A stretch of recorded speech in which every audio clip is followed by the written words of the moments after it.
Hey everyone, welcome back to our channel Econ Enlight. Econ Enlight में आप सबका स्वागत है। तो ये कुछ ही दिन पहले आपका पोल कराया गया था जिसमें आपसे पूछा गया था कि किस टॉपिक पे लेक्चर बनाना चाहिए, एफ टेस्ट पे या फिर साइमल्टेनियस इक्वेशंस पे, या फिर आप कोई और आपका कोई सुझाव है तो उसे आप कमेंट कर सकते थे, और या फिर सीरीज़ कंटिन्यू रखो जो मैंने चला रखी है। तो इसमें जो सबसे ज़्यादा आपका आंसर आया वो है साइमल्टेनियस इक्वेशन। ठीक है, इसलिए आज क्या है, साइमल्टेनियस इक्वेशन मॉडल पे लेक्चर लेके आए हैं। ठीक है, सो डीप में समझेंगे साइमल्टेनियस इक्वेशन मॉडल क्या होता है, टू द पॉइंट होगा एंड टारगेटेड होगा। यूजीसी नेट इकोनॉमिक्स अगर आपका कोई सेट एग्जाम है या फिर आपकी यूनिवर्सिटी एग्जाम है उनके लिए भी इक्वली बेनिफिशियल होगा। ठीक है, तो साइमल्टेनियस इक्वेशन को समझने से पहले हम ओवरव्यू ले लेते हैं कि साइमल्टेनियस इक्वेशन मॉडल आपका सिंगल इक्वेशन मॉडल से कैसे अलग है। तो हमारे सिंगल इक्वेशन मॉडल में हमारे पास सिर्फ एक ही डिपेंडेंट वेरिएबल होता था जिसे हम y से डिनोट करते थे, एंड आपका क्या होता था, एक या एक से ज़्यादा इंडिपेंडेंट वेरिएबल होता था। ठीक है, वहीं हम देखें हमारे क्या है, साइमल्टेनियस इक्वेशन मॉडल में हमारे क्या है, रिलेशनशिप एक वे की नहीं होती। ठीक है, तो ये चीज़ आगे बताऊंगी। तो पहले देख लेते हैं, इसमें हमारे क्या होते हैं, टू वेरिएबल्स होते हैं y1 and y2, and y1 आपका अफेक्ट कर रहा होता है at the same time y2 को, एंड y2 भी आपका अफेक्ट कर रहा होता है y1 को। ठीक है, तो यहाँ पे क्या हो गया, एक टू वे रिलेशन आपका साइमल्टेनियस इक्वेशन मॉडल बना रहा है, एंड यहाँ पे आपका क्या होगा, वन वे रिलेशन हो रहा है। मतलब कि आपका सिर्फ जो इंडिपेंडेंट वेरिएबल है जिसको x से डिनोट कर रहा है, ये आपका इफेक्ट कर रहा है y को, y आपका उल्टा यहाँ पे इफेक्ट नहीं कर रहा। तो इस वजह से ये आपकी क्या है, एक इक्वेशन है। एंड साइमल्टेनियस इक्वेशन मॉडल में y1 क्या है, इफेक्ट कर रहा है y2 को। ठीक है, एंड y2 साइमल्टेनियसली इफेक्ट कर रहा है y1 को। तो ये आपकी क्या होगी, टू वे रिलेशनशिप हो गई। तो ये ही जिसमें आपकी टू वे रिलेशनशिप आ जाती है उसको हम साइमल्टेनियस इक्वेशन मॉडल बोल देते हैं, क्योंकि एक दूसरे को इफेक्ट कर रहा है तो दूसरा भी पहले वाले को इफेक्ट कर रहे हैं।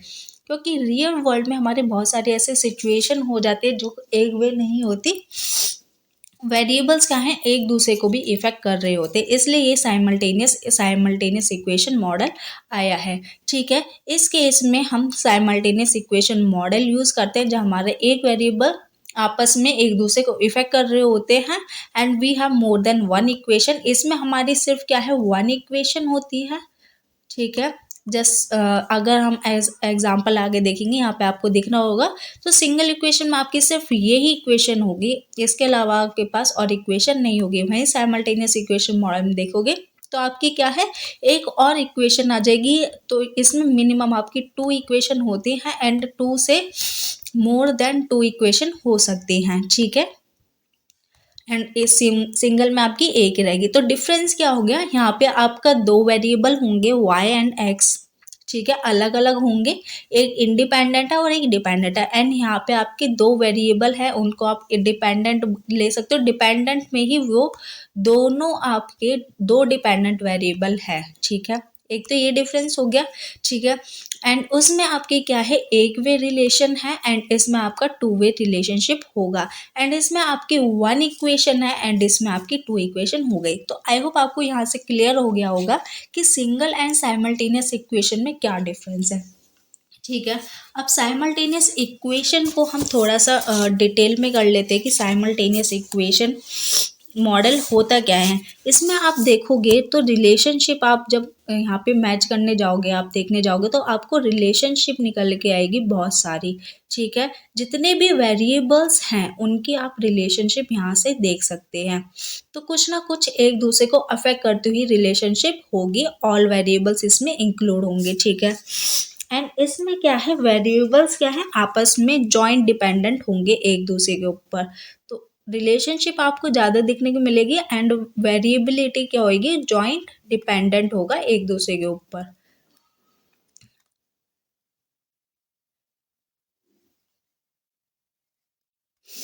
एंड तीसरी चीज आपकी क्या है, इसमें हो गई आपको, आप यहाँ पे टू वे कॉजेशन आपको यहाँ पे दिखेगा, टू वे कॉजेशन। ठीक है, वन वे नहीं होगा, मतलब कि सिर्फ एक्स वाई को इफेक्ट नहीं कर रहा, वाई एक्स को कर रहा है एंड एक्स वाई को कर रही है। आपके दो वे कॉजेशन हो गए हैं। एग्जाम्पल के साथ समझते हैं। सपोज दिस इज योर एक सिस्टम है जिसमें आपकी क्या है, टू इक्वेशन है, ठीक है। ये y1 इक्वेशन होगी एंड y2 की इक्वेशन होगी। तो y1 में आप देखोगे बीटा 10 है, बीटा 12 है एंड बीटा 12 किसका स्लोप है, y2 का। यहाँ पे गामा है 11 एंड ये आपका किसका स्लोप है, x1 का एंड आपकी एरर टर्म है, ठीक है। एंड y2 आपका क्या है, यहाँ पे अगेन डिपेंडेंट वेरिएबल है एंड इसके साथ है आपकी बीटा 20, फिर बीटा 21 आपका आ गया, y1 आ गया। यहाँ पे देखिए, यहाँ पे y1 भी डिपेंडेंट है एंड y2 भी डिपेंडेंट है एंड बट y2 किसकी इक्वेशन में आ रहा है, y1 की एज अ इंडिपेंडेंट वेरिएबल, ठीक है। एंड y1 इसमें y1 y2 की इक्वेशन में आ रहा है as a independent variable, but ये एक्चुअल में दोनों क्या है, आपके एंडोजीनियस वेरिएबल है, डिपेंडेंट वेरिएबल है। इस वजह से ये आपस में क्या है, म्यूचुअली डिपेंडेंट है। y1 y2 पे डिपेंडेंट है एंड y2 y1 पे डिपेंडेंट हो गया। एंड x1 आपका क्या है, इंडिपेंडेंट वेरिएबल जो ना कि इंडिपेंडेंट है और ना तो y1 से इन्फ्लुएंस है एंड ना आपका y2 से इन्फ्लुएंस है, इसलिए आप इसको क्या है, फुली इंडिपेंडेंट वेरिएबल कह सकते हैं। एंड u1 एंड u2 आपकी क्या हो गए, एरर टर्म हो गए, रैंडमली डिस्टर्बेंस हो गया, ठीक है। तो डिमांड एंड सप्लाई का एक बहुत फेमस मॉडल है जिससे हम साइमल्टेनियस इक्वेशन मॉडल को एक्सप्लेन कर सकते हैं अच्छी तरह से। तो इसको आप साइमल्टेनियस इक्वेशन मॉडल आप बहुत अच्छे तरह से इस एग्जाम्पल के साथ आप डिस्कस करते हैं, ठीक है। तो ये आपका डिमांड का फंक्शन हो गया जिसमें अल्फा है, अल्फा 1 आपका क्यूडी किस पे डिपेंड है, आपके प्राइस पे एंड कुछ चीज़ें हैं जो कि एरर टर्म आपकी इन्फ्लुएंस कर रही है आपकी, मतलब कि डिमांड की जो क्वांटिटी है वो अगर प्राइस बढ़ेगा, जैसे कि आपने एक माइक्रो में भी पढ़ा होगा, ठीक है। तो आपका क्या है, यहाँ पे प्राइस है, यहाँ पे क्वांटिटी है। जैसे जैसे आप क्वांटिटी बढ़ाओगे वैसे वैसे क्या होगी, प्राइस कम होता जाएगा। जैसे ये पी पे इतनी क्वांटिटी है, आपने क्वांटिटी 2 कर ली तो प्राइस यहाँ पे क्या हो रहा है, आपका डिक्रीज हो रहा है। सो प्राइस यहाँ पे इक्वेशन क्या होगी, नेगेटिव रिलेटेड है आपकी क्वांटिटी एंड प्राइस। एंड कुछ आपकी रैंडम डिस्टर्बेंसेस जो आपकी डिमांड की क्वांटिटी को इन्फ्लुएंस कर रहा है। ऐसे ये सप्लाई फंक्शन है, जैसे जैसे आप सप्लाई की क्वांटिटी बढ़ाओगे वैसे वैसे आपका क्या है, प्राइस भी यहाँ से बढ़ता जाएगा, ठीक है। ये आपका क्या हो गया, इंक्रीजिंग फंक्शन है। ये आपने माइक्रो में अच्छी तरह से पढ़ रखा होगा, ठीक है। तो इक्विलिब्रियम आपकी कहाँ होगी, जहाँ आपका क्यूडी क्या है, क्यू एस से मीट करेगा, ठीक है। क्यूडी कैसे आ गया, आपका डाउनवर्ड स्लोपिंग आ गया एंड ये क्यू एस आपका क्या आ गया, अपवर्ड स्लोप पे। तो यहाँ से आपकी क्या है, प्राइस भी निकल के आ रहा है एंड यहाँ से आपका क्वांटिटी भी निकल के आ रही है, ठीक है। एक बार डिपेंडेंस देख लेते हैं कि एक दूसरे को ये कैसे इन्फ्लुएंस कर रहे हैं, ठीक है। मतलब कि in demand and supply model both the price and quantity are determine, जो मैंने अभी बताया है कि दोनों ही प्राइस और क्वांटिटी क्या है, साइमल्टेनियस यहाँ पे डिटरमाइन करी जाएगी by interaction of demand and supply. जो भी आपकी डिमांड या फिर सप्लाई करवा रहा है उसकी वजह से आप क्या है, क्वांटिटी भी निकाल सकते, प्राइस भी निकाल सकते हैं एंड क्वांटिटी भी निकालेंगे, ठीक है। तो ये क्या है, इससे क्या है, अगर थोड़ा बहुत भी चेंज आ रहा है because of other factors like income और टेस्ट, प्राइस को ना लेते हुए, क्वांटिटी की वजह से ना लेते हुए, आपका अगर डिमांड कर्व में अगर इंक्रीज हो रहा है तो ये, और या फिर डिक्रीज भी ले सकते हैं, या फिर सप्लाई में इंक्रीज हो रहा है या फिर डिक्रीज हो रहा है, इससे क्या होगा, प्राइस और क्वांटिटी पे दोनों पे असर होगा। जैसे कि हमने क्या है, क्यूडी इंक्रीज ले लिया एंड आपका सेम ले लेते हैं क्वांटिटी क्यूएस, तो यहाँ पे आप देखिए आपका हल्का सा प्राइस बढ़ा है एंड आपकी क्वांटिटी इंक्रीज हो रही है, मतलब कि ड्यू टू अदर फैक्टर्स आपका प्राइस और क्वांटिटी पे भी असर पड़ रहा है। तो इसकी वजह से क्या हो रहा है कि आपकी एरर टर्म की वजह से क्या हो रहा है, ये आपका रिप्रेजेंट कर रहा है अनऑब्जर्व फैक्टर जो कि आपकी डिमांड और सप्लाई को यहाँ पे अफेक्ट कर रहे हैं रिस्पेक्टिवली। तो इसकी वजह से आपका जो प्राइस है जो कि आपके डिमांड और सप्लाई की वजह से डिटरमाइन हो रहा है, वो इन्फ्लुएंस हो रहा है साथ साथ किसके U1 एंड U2 से, ठीक है। आपके एरर टर्म से क्या है, प्राइस इन्फ्लुएंस हो रहा है, क्वांटिटी से इन्फ्लुएंस होते हुए भी ये आपका क्या है, प्राइस से भी, प्राइस यहाँ पे इन्फ्लुएंस हो रहा है। ऊपर देखा था क्वांटिटी इन्फ्लुएंस हो रही थी आपकी एरर टर्म से, ठीक है, क्यूडी और क्यूएस भी।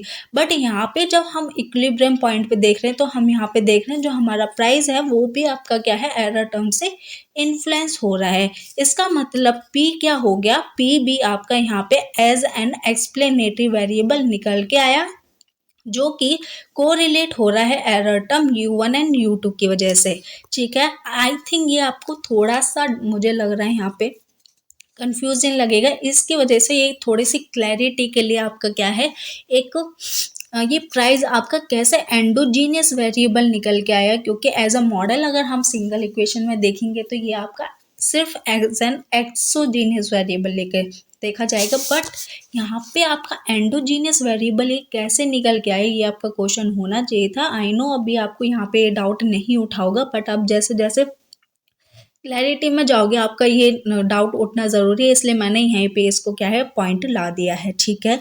तो सबसे पहले देख लेते हैं एक एंडोजीनियस वेरिएबल की क्या डेफिनेशन होती है, ठीक है। तो एंडोजीनियस वेरिएबल वो वेरिएबल वैल्यूज़ या फिर वेरिएबल्स होते हैं जो कि विद इन द सिस्टम ही आपके इक्वेशन में डिटरमाइन करें, जैसे कि क्वांटिटी की डिमांड हम क्या है, प्राइस और एरर टर्म से डिटरमाइन कर रहे थे, तो इसलिए इनको एंडोजीनियस बोला था। बट हमने ऊपर इक्वेशन देखी, जब हमारी इक्विलिब्रियम की इक्वेशन थी तो एरर टर्म से आपकी प्राइस की भी वैल्यू डिटरमाइन हो रही थी, इसकी वजह से आपका प्राइस और क्वांटिटी डिमांडेड दोनों मॉडल के अंदर ही डिटरमाइन हो रहे हैं, ठीक है। इसलिए इनको क्या है, ये इन्फ्लुएंस हो रहे हैं आपके सिस्टम से, तो इसकी वजह से ये दोनों जो भी वेरिएबल्स आपके इन्फ्लुएंस होते हैं विद इन द सिस्टम, जिनकी वैल्यू आप विद इन द सिस्टम निकाल सकते, इक्वेशन से निकाल सकते हैं सॉल्व करके, वो आपके एंडोजीनियस वेरिएबल हो जाते हैं, ठीक है।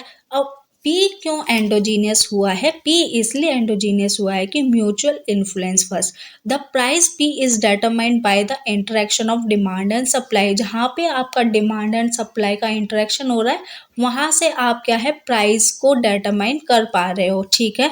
अगर डिमांड में आपका चेंज आ रहा है और सप्लाई, किसी भी डिमांड या फिर सप्लाई में चेंज आ रहा है, तो ये आपकी क्या है, प्राइस को यहाँ पे साइमल्टेनियसली इफेक्ट कर रही है। हमने अभी देखा था अगर आपके मॉडल में विद इन द मॉडल में इन्फ्लुएंस आ रहा है किसी और वेरिएबल का, तो उस वेरिएबल को हम क्या है, एंडोजीनियस वेरिएबल बोल रहे हैं, ठीक है।